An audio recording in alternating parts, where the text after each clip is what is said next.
శ్రీమద్భాగవత గ్రంథానికి నమస్కారం.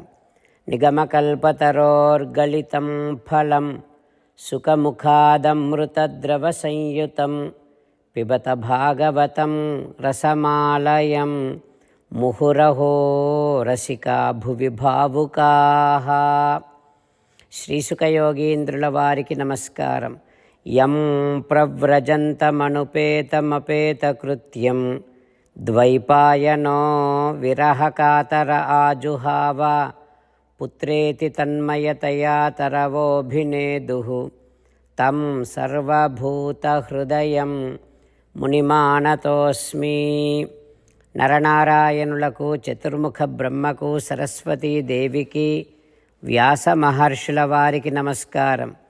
నారాయణం నమస్కృత్య నరం చైవ నరోత్తమం దేవీం సరస్వతీం వ్యాసం తతో జయం ఉదీరయేత్. శ్రీమద్భాగవతము 4వ స్కంధములో సూతమహాముని శౌనకాది మహర్షులందరికీ ప్రవచనం చేస్తూ ఈ రకంగా చెబుతూ ఉన్నాడు. ఓ మహర్షులారా, శ్రీసుఖ యోగీంద్రుల వారు పరీక్షిన్నరేంద్రుడికి ఉపదేశం చేస్తూ ఇలా చెబుతూ ఉన్నాడు. ఓ పరీక్షిన్నరేంద్ర, మైత్రేయుడు విదురునికి శ్రీమద్భాగవతాన్ని ఉపదేశం చేస్తూ ఇలా చెబుతూ ఉన్నాడు. ఓ విదురా, నారద మహర్షి ప్రాచీన బర్హికి పురంజనుడి కథ చెబుతూ ఉన్నాడు. ఈ రకంగా అంటూ ఉన్నాడు. ఓ ప్రాచీన బర్హి, పురంజనుడి పట్టణమంతా కాలకన్య బారిన పడింది.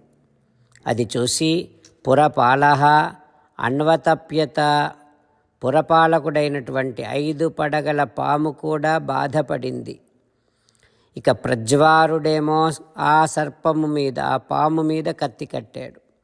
ఇక పట్టణాన్ని రక్షించుకునేటటువంటి శక్తి లేక ఆ సర్పము బాధపడింది. అగ్నిలో చిక్కుకున్నటువంటి ఒక చెట్టు తొర్రలోని సర్పము ఎట్లా గింజుకుంటుందో ఆ సర్పము కూడా గింజుకుంటూ ఉంది. ఇక గంధర్వులు శిథిల అవయవః యర్హి గంధర్వైః హృతపౌరుషః, ఆ సర్పాన్ని బాగా కొట్టారు. అది పారిపోవడానికి ప్రయత్నం కూడా చేసింది, కానీ యవనులు అది పారిపోకుండా అడ్డుకున్నారు. ఇక పురంజనుడేమో తన భార్యాబిడ్డల గురించి, ఆస్తిపాస్తుల గురించి దుఃఖిస్తూ ఉన్నాడు. ఇంకా నేను, నాది, నావారు అనే ఆరాటంలోనే ఉన్నాడు ఆ పురంజనుడు. యవనులు అతన్ని పట్టి కట్టి పశువును లాక్కొని పోయినట్టుగా లాగుతూ ఉన్నారు. ఇక 5 పడగల పాము కూడా పట్టణాన్ని వదిలిపెట్టడం వలన పట్టణమంతా చిందరవందర అయ్యింది. పురంజనుడికి ఇక తన పాత స్నేహితులు కూడా జ్ఞాపకం రావట్లే, తలుచుకోలేకపోతూ ఉన్నాడు. చాలా దుఃఖాల పాలై పురంజనుడు తామేవ మనసా గృహ్ణన్ బభూవ ప్రమదోత్తమ. ఇక చివరకు అంత్యకాలములో అప్పుడు కూడా భార్యనే తలుచుకుంటూ దేహాన్ని వదిలేశాడు. అట్లా భార్యనే తలుచుకుంటూ దేహాన్ని వదిలివేయటం వలన తర్వాతి జన్మలో పురంజనుడు ఒక స్త్రీగా జన్మించాడు. విదర్భరాజు గృహములో ఒక రాజపుత్రికగా జన్మించాడు అంటూ నారద మహర్షి ప్రాచీన బర్హికి చెబుతూ ఉన్నాడు. ఆ తర్వాత ఏం జరుగుతుందో రేపు తెలుసుకుందాం. ఓం శ్రీకృష్ణ పరబ్రహ్మణే నమః.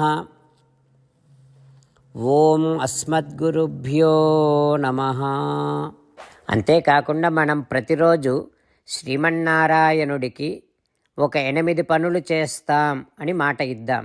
ఎందుకంటే శ్రీకృష్ణ భగవానుడు 18వ అధ్యాయములో 65 నుండి 70వ శ్లోకాల ద్వారా శ్రీమద్భగవద్గీత అంతటికీ సారభూతముగా మనకు 8 పనులు చేయమని చెప్పాడు.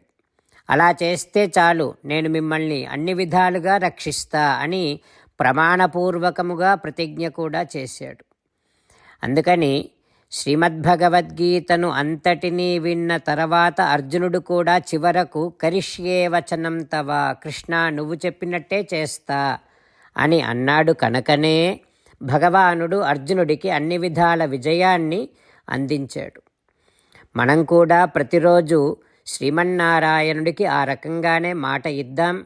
8 పనులు చేస్తాం అని మనము మాట ఇస్తే అది అష్టాక్షరీ మహామంత్ర జపము చేసినటువంటి ఫలితాన్ని మనకు ప్రతిరోజు ఇస్తుంది.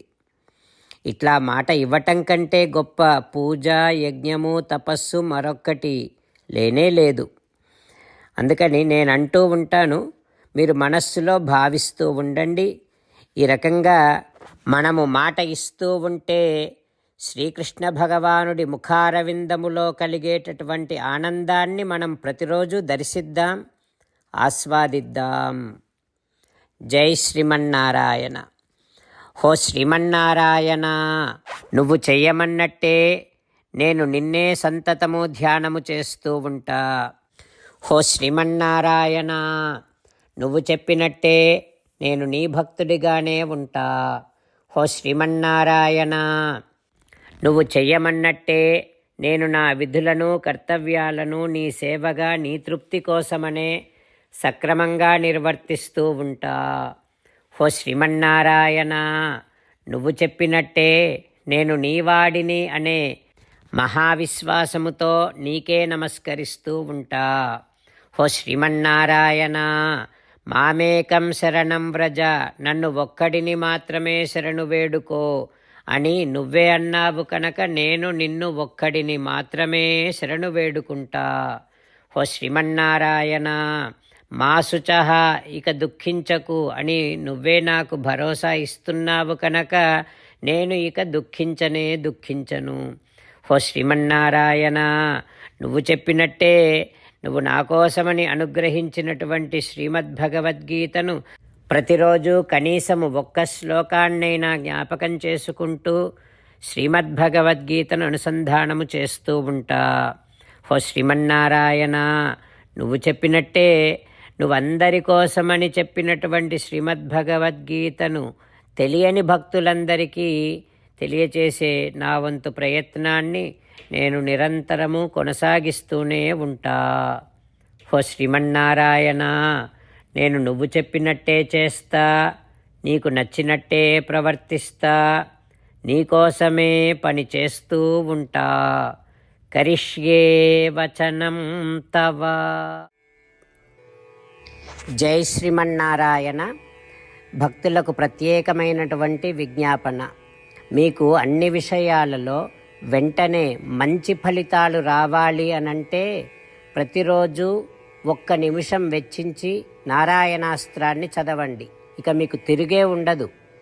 నారాయణాస్త్రాన్ని పొందడానికి మీరేం చేయాలంటే నారాయణాస్త్రం అనే వెబ్సైట్కి వెళ్ళి మీ పేరు, మీ ఈమెయిల్ ఇస్తే మీ ఈమెయిల్కి నారాయణాస్త్రం PDF వస్తుంది. అందులో ఒక రామాయణ శ్లోకం, ఒక గీతా శ్లోకం, ఒక విష్ణునామం ఉంటాయి. ఆ మూడింటిని కలిపి నారాయణాస్త్రం అంటాం. ప్రతి ఒక్కరికి వేరువేరు శ్లోకాలను ఇస్తున్నాం. ఆ రకంగా ఎవరి శ్లోకాన్ని వారు ప్రతిరోజు తప్పనిసరిగా చదవటం వలన ప్రతిరోజు ప్రతి 24,000 భక్తులతో ఒకసారి సంపూర్ణ రామాయణ పారాయణ, 33 సార్లు శ్రీమద్భగవద్గీత పారాయణ, 24 సార్లు శ్రీ విష్ణు సహస్రనామ స్తోత్ర పారాయణ జరుగుతుంది. ప్రతి ఒక్కరికి అంతటి విశేష ఫలితము ప్రతిరోజు లభిస్తుంది. అందుకని మీరు, మీ కుటుంబ సభ్యులు అందరూ ఒక్కొక్కరు ఒక్కొక్క నారాయణాస్త్రాన్ని వెంటనే పొందండి. జై శ్రీమన్నారాయణ.